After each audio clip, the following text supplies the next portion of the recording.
अस्सलाम वालेकुम।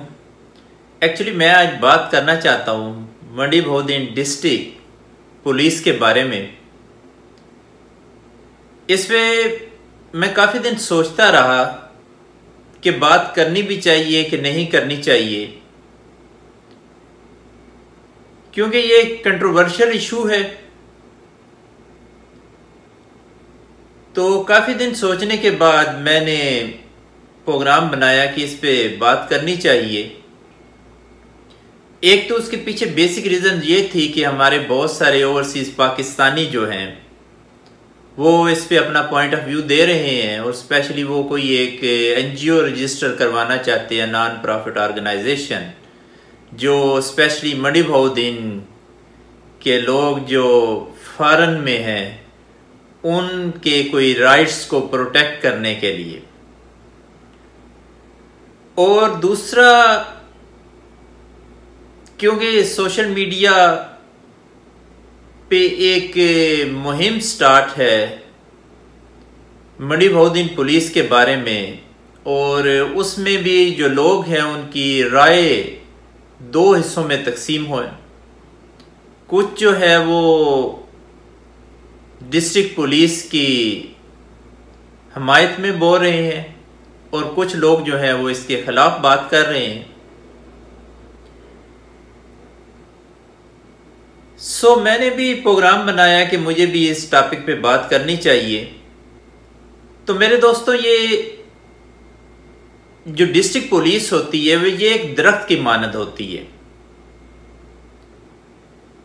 और जो डिस्ट्रिक्ट पुलिस का DPO होता है ये उस दरख्त का तना होता है, और जो शाखें और पत्ते होते हैं वो इस DPO की टीम होते हैं। और जितना तना मजबूत होगा इतनी शाखें मजबूत होंगी, और इतने ही ज्यादा पत्ते उस पे लगेंगे और दरख्त हरा भरा होगा। और जब दरख्त हरा भरा होगा तो इसका साया भी बहुत घना होगा, और जिन दरख्तों के साए घने होते हैं उनके नीचे बूटे नहीं उगते, लेकिन जिन दरख्तों के साए घने नहीं होते उनके नीचे कई तरह की जड़ी बूटियां जो होती हैं वो उग जाती हैं। कुछ यही चीज जो है ये हमें मंडी बहुद्दीन में देखनी, क्योंकि मैं काफी अरसा से अमेरिका में हूं, और ये जो DPO साहब अभी मंडी बहुद्दीन जिनकी पोस्टिंग है, नासिर खान सियाल साहब, क्योंकि मैं इनको ज़ाती तौर पे तो जानता नहीं हूँ, लिहाजा उनकी शख्सियत पे तो बात नहीं होगी। कुछ उनसे गुजारिशात करनी है, कुछ केसेस जो उनकी साबका टीम ने हैंडल किए, सारों पे तो नहीं लेकिन एक केस पे बात भी करनी है। अब तो खैर उनके पास नई टीम है, और नई टीम जारी तौर पे तो अच्छा ही परफॉर्म कर रही है, लेकिन जो उनकी साबका टीम थी उसकी कोई परफॉर्मेंस इतनी काबिल तारीफ नहीं थी। उसकी आपको एक मिसाल देता हूँ, आपको एक वाकया सुनाता हूँ, उसके बाद फिर इस पे डिस्कस करते हैं। हमारे एक दोस्त हैं जो इंग्लैंड के अंदर सेटल हैं। होता क्या है कि वो खुद तो ब्रिटिश नेशनल हैं, बाकी भी उनके फैमिली उधर ही होती है। उनके सिर्फ अम्मी और अब्बू जो थे वो पाकिस्तान में थे, मंडी बहुद्दीन के थे, लेकिन क्योंकि उनके वालिद जो थे वो एटॉमिक एनर्जी में ऑफिसर थे, इसलिए उनकी वालदा और वालिद जो थे वो इस्लामाबाद में सेटल थे। अब होता क्या है कि मंडी बहुद्दीन से वो एक नौकरानी ले जाते हैं अपने साथ, वो उनके घर का काम भी करती है। तो जब वो देखती है कि बंदों के पास ये दोनों लोग इधर हैं, इनके पास पैसे की तो बड़ी फरावानी है, बच्चे भी इनके सारे जो हैं वो यूरोप में सेटल हैं, तो इनसे ना डिफरेंट बहानों से दोनों मियाँ बीवी बड़े अच्छे थे, उनसे पैसे लेती रहती है। फिर होता क्या है कि ये जो हमारे दोस्त हैं, इनकी वालदा की डेथ हो जाती है, तो वालिद साहब अकेले रह जाते हैं। तो उनसे भी डिफरेंट तरीकों से, कभी वो बहाना लगाती है कि हमने अपना भाई जो है ये यूरोप भेजना है, तो मुझे कुछ पैसे चाहिए। इन शॉर्ट के वो उनसे कोई लखूखा रुपया ही ले लेती है। अब जब कुछ अरसे के बाद वो पैसे की तकाजा करते हैं, तो जो हमारे दोस्त हैं उसके वालिद को वो फैमिली कहती है कि आप इधर हमारे घर आ जाएं, क्योंकि ये फैमिली भी मंडी की थी, वो नौकरानी भी मंडी की थी। इसके बुजुर्ग जो हैं वो उनके घर चले जाते हैं और उनके सेन में बैठे होते हैं, तो वहां पे उनको गोली मार दी जाती। अब ये हमारा दोस्त जो है ये मैनचेस्टर से वापस जाता है और वालिद की तदफीन के बाद ये जो केस था उसको परसू करता है। लेकिन पहले 1-2 दिनों में ही पुलिस का तकाजा, कोई पैसों का तकाजा शुरू हो जाता है। ये महसूस करता है कि इसके जो वालिद साहब के ये एक्यूज हैं, इनको तो कोई पुलिस जो है ये कोई क्लीन चिट देने लगी है। तो वो खैर स्ट्रगल करता है, वहाँ पे केस को परसू भी करता है, वहाँ पे जो भी एक लीगल कार्रवाई है उसमें हिस्सा भी लेता है। उस बेचारे को थाने में बाहर खड़ा भी किया जाता है और बड़ा उसके लिए डिफरेंट किस्म की हर्डल्स क्रिएट की जाती है। लेकिन उस दौरान ही एक खबर लीक आउट की जाती है पुलिस की तरफ से कि इस केस में कोई प्रोवेंशनल सेक्रेटरी है, उन्होंने अप्रोच किया है और ये जो खवातीन हैं इनको चालान नहीं किया जाएगा। अब वो उस तफ्तीश को चेंज करवाता है और हमारे जो ऑनरेबल डीपीओ नासिर खान सियाल साहब हैं, इनके कोई चहीते से डीएसपी हैं, उनके पास शिफ्ट करवा लेता है। अब जब उनके पास शिफ्ट करवाता है तो वहां भी उसे यही महसूस होता है कि ये तो बंदा पहले से ही ऑलरेडी अप्रोच है। खैर एट दी एंड क्या होता है कि वो दोनों खवातीन जो होती हैं वो चालान भी कोई नहीं होती, पैसे भी डूब जाते हैं और ये अपनी फैमिली को लेके वहां से वापस इंग्लैंड और इंतहाई डिसहार्ट होकर जो पुलिस का ये सारा कार्रवाई थी उस। अब ये बात आपको डीपीओ साहब सुनाने का मकसद ये था कि अगर हम ये कहें कि आपकी उस टीम ने बड़ा अच्छा परफॉर्म किया है और मैंने आपका कल एक टीवी पे वो इस पे ही सुना जिसमें आप कोई एक इंटरव्यू दे रहे थे और आप कह रहे थे कि मैंने वहाँ की सिविल सोसाइटी से बड़े अच्छे तल्लक रखे, वकला से, वहाँ की ताजर बरादरी से, सहाफ़ियों से। तो सर आपने रखे होंगे, आप बजाते खुद एक अच्छे इंसान होंगे, लेकिन जो टीम होती है उसकी भी तो रिस्पॉन्सिबिलिटी आप पे ही है। और टीम के साथ साथ जब आप डिस्ट्रिक्ट के हेड हैं तो फिर एक प्रोवेंशनल सेक्रेटरी हु इज ही जो थानों में अप्रोच करता फिरता है, जो आपकी टीम को धमकाता फिरता है, तो भाई वो कौन होता है कि वो वहां पे इस किस्म के मसाइल पैदा करे और एक क्लियर कट मर्डर होता है उसमें जाके प्रॉब्लम्स पैदा कर दे। और फिर आपका SHO जो था वो अप्रोच होता है, आपका DSP अप्रोच होता है। एडमिनिस्ट्रेटिव जॉब्स में प्रॉब्लम्स होती है, नो डाउट प्रॉब्लम होती है। और मुझे लगता है सर आप इस डिस्ट्रिक्ट को कोई इतने अच्छे तरीके से नहीं जानते। ये डिस्ट्रिक्ट थोड़ा सा दूसरे डिस्ट्रिक्ट्स की निस्बत थोड़ा सा मुख्तलिफ है। ओवरऑल ये डिस्ट्रिक्ट इंतहाई कीरे लोगों का डिस्ट्रिक्ट है, यानी शरीफ और नफ्स लोगों का डिस्ट्रिक्ट है। क्राइम रेशो भी बहुत कम है। लेकिन इस डिस्ट्रिक्ट में एक मसला है। डिस्ट्रिक्ट में मसला क्या है कि यहां पे मसलन आपको मैं एक मिसाल देता हूं कि जिस वक्त परवेज इलाही साहब का दौर था, जिस वक्त वो CM पंजाब थे,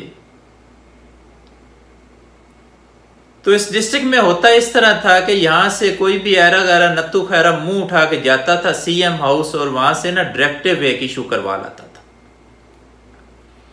और इस तरह के डायरेक्टिव यहां पे इशू करवाए गए कि बहुत सारे ऐसे लोग जो बड़े अच्छे ऑफिसर्स थे उनके बारे में ये डायरेक्टिव इशू करवाए कि इन्हें जिला बदर कर दिया जाए। लेकिन जो उस वक्त के यहाँ पे DPO और DCOs थे, उन दोनों ने इन डायरेक्टिव्स को पूरी ही अहमियत दी क्योंकि जिला उन्होंने चलाना था। तो जनाबी अली अभी भी जिला आपने चलाना है, कोई किसी प्रोविंशियल सेक्रेटरी ने नहीं चलाना। ये टीम आपकी है। अगर ये टीम अच्छा परफॉर्म नहीं करती तो उसके आंसरेबल भी आप ही हैं। जैसे मैंने शुरू में कहा कि आप एक तने की हैसियत रखते हैं और ये जो आपकी टीम है ये शाखों और पत्तों की हैसियत रखती है। अगर आप मजबूत डिसीजन लेंगे तो कल को आपकी टीम बहुत मजबूत डिसीजन लेगी। ये एक्सपेरिमेंट आगे इस जिले में किया जा चुका है। यहां पे डार अली खटक साहब थे, उन्होंने एक बेहतरीन टीम बनाई, उस टीम ने परफॉर्म किया। यहां पे यहां के ये जो गुंडे बदमाश थे ये तो या अपने घरों से निकलते ही नहीं थे, या इन लोगों ने रावलपिंडी में ना भैंसे रखे तो डेयरी फार्म बना लिए थे। इन लोगों की इतनी जुर्रत ही नहीं थी कि ये पुलिस को फेस कर सके। तो मैंने आगे भी कहा कि ये इलाका जो है ना ये बड़े कीरे से लोगों का इलाका है। यहां तो ऑफिसर आते हैं अरेस्ट करने के लिए। तो इसलिए सर जो कुछ हो गया वो तो हो गया। अब आपके पास ये तैमूर कत्ल केस है, इसके अलावा और काफी सारे केस हैं। नई टीम है आपके पास, आप परफॉर्म कीजिए। आप परफॉर्म करेंगे तो हकीकत है अगर इस दरख्त का साया जो है वो घना होगा तो कोई बूटे और जाट डिफरेंट किस्म की बूटियां बूटे इधर पैदा नहीं होंगे। लेकिन अगर आप परफॉर्म नहीं करेंगे तो हकीकत मानिए ये इंसान की शोहरत इंसान के साथ चलती है। आपने यहां से जिधर भी ट्रांसफर होना है वहां पे लोगों ने, क्योंकि आपकी शोहरत तो यहाँ पे है कि इस तरह एक फेक आईडी बनती है और फेक आईडी जो है वो आपके लिए इतनी प्रॉब्लम्स क्रिएट करती है, तो वहां भी फेक आईडीज बनेगी और आपके लिए वहां भी प्रॉब्लम्स पैदा होंगी। लिहाजा आप कोशिश करके यहाँ पे ही कोई ऐसी अचीवमेंट कर दीजिए जिसकी वजह से ये सारी चीज़ें जो है ये आपकी हिस्ट्री का हिस्सा ना बने।